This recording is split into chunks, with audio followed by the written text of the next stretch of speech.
one thing about truth is that truth allows you to make mistakes. In fact, down in the list somewhere, where is it? The individual's knowledge of divine truth is eternally progressive. Right? In other words, you're going to always, this is on page 3, top of page 3.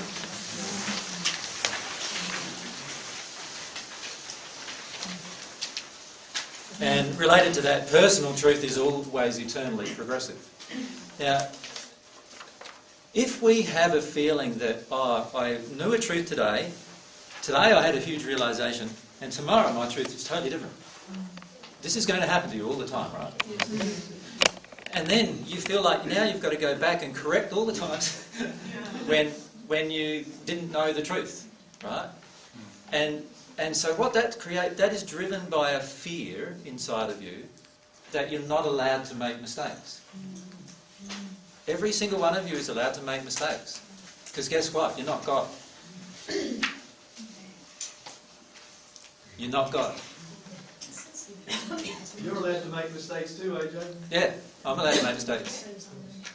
Right? And that's one of the things I had to come to terms with, is I'm allowed to make mistakes. And you have to come to terms with the fact you're allowed to make mistakes.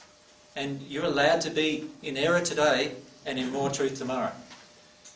And whatever happened, error today was the result. Whatever happened to you today, the results of the law of compensation, the law of attraction, was already correcting you today, so that you could arrive at a new truth tomorrow. You understand? You don't have to go back and pay for it all now, but you will feel certain compulsions associated with a new truth. So, for instance, all of you have heard of Luther, right? Right, the founder of the Lutheran religion. Luther, when he was on earth, told some truths, and he also taught people some untruths. Right? Now, when he passed into the spirit world, by the way, a lot of the untruths were about women. He had quite some negative viewpoints about women. Do you realise this? No? A lot of people don't realise how negative he was about women. And a lot of those truths had to be corrected, right, once he passed. What's an example of what he said? He said that a woman's only good for the home and to satisfy a man's sexual needs. And he believed that quite strongly. So he had some very strong chauvinistic beliefs, shall we call them. He had some very strong racial prejudices as well. And he's now by the way, he's a spirit friend of mine in the celestial kingdom. He's in the spheres above the 8th sphere. Now, what he had to do was come to terms with the fact that firstly he had taught large groups of people untruth. So let's say you realise you've taught all of these people untruth, and then you come to a new knowledge of truth. What are you going to want to do? Of course, you want to correct that, don't you? So one of the things he feels he wanted to do was to correct some of the untruths. And he has been trying to do that through channeling and through other things. I'm confused. Did he know he was saying untruths at the time? Well, no, he found at the time that was his truth. That at the time was his truth. Yeah. Because you've got me here as well with the personal truth is limited. Yes.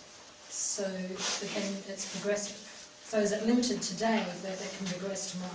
It's limited in the sense that it's never going to be it's never going to be infinite. So your truth is limited to what you can understand right at this moment. In that way it's limited. It can expand, and it will always be eternally progressive, right, in the sense that it will grow and grow and grow and grow if you remain open to divine truth. Your limited personal truth will grow into a new state and then into a new state. But at any one point it's not infinite. It's always limited. Mould at this point, and what you said earlier, I have an understanding that my personal truth can grow into being divine truth. Yes. In which then my personal truth, in conjunction with divine truth, can be infinite. No, it can't. It can't. No. Be aware that I'm saying that only God has divine truth, and only God has the infinite divine truth. So in other words, every single tiny little detail of this universe is in God. That will never be in you. Yeah. I see. Yeah. You follow me? Yep.